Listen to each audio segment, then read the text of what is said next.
Abakkolinso Essuula 7.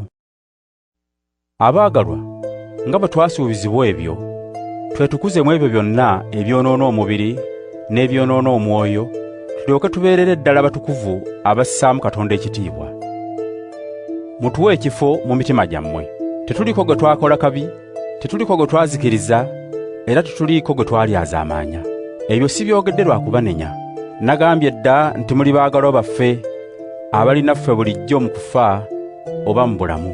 Mbeesiga nnyo era mbeenyumiririzaamu nnyo. Newankubadde tubonyaabonyezebwa, naye nziramu amaanyi ne nzijula essanyu.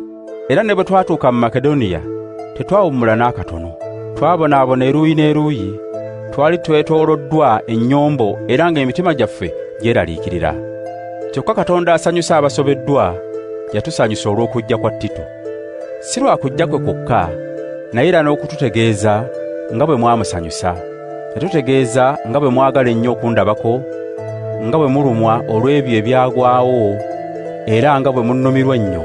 Neeyongera okusanyuka olw'ebyo. Newankubadde nga nabanakuwaza mu bbaluwa yange sejjusa. Weewaawo nejjusa, kubanga nalaba nti ebbaluwa eyo yabanakuwaza okumala akaseera. Naye kaakano nsanyuka, si lwa kubanga nabanakuwaza, naye kubanga okunakuwala kwammwe kwabaviiramu okwenenya. Okunakuwala okwo Katonda yakusiima, n'olwekyo tetulina kye twabafiiriza. Okunakuwala okusiimibwa Katonda kuleeta okwenenya okuvaamu okulokolebwa, era tekuleetera bantu kujulirira. Naye okunakuwala okw'abantu ab'ensi kuvaamu okufa. Kale mulabe okunakuwala okwo Katonda kwasiima gye kwabaleetera.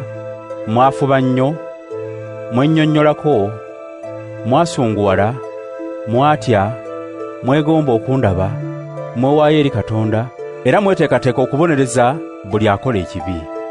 Mu byonna mweraga nga temuliiko kye munenyezebwa mu kino. Kale newankubadde nga nabawandiikira ebbaluwa eyo, saagiwandiika lw'oyo eyakola ekibi oba olw'oyo eyakolwa ekibi, wabula nagiwandiika lwa kukakasa mu maaso ga Katonda nti mutulumirwa. N'olwekyo twaddamu amaanyi. Ne mu kuddamu amaanyi tweyongera okusanyuka ennyo olw'essanyu lya Tito, mmwe mwenna gwe mwawonya okweraliikirira.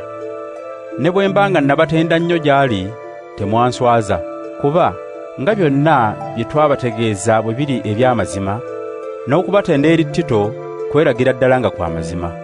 Era naye olw'okujjukira nga bwe mwamussaamu ennyo ekitiibwa, yeeyongedde nnyo okubaagala. Nsanyuse kubanga nnyinza okubeesigira ddala mu byonna.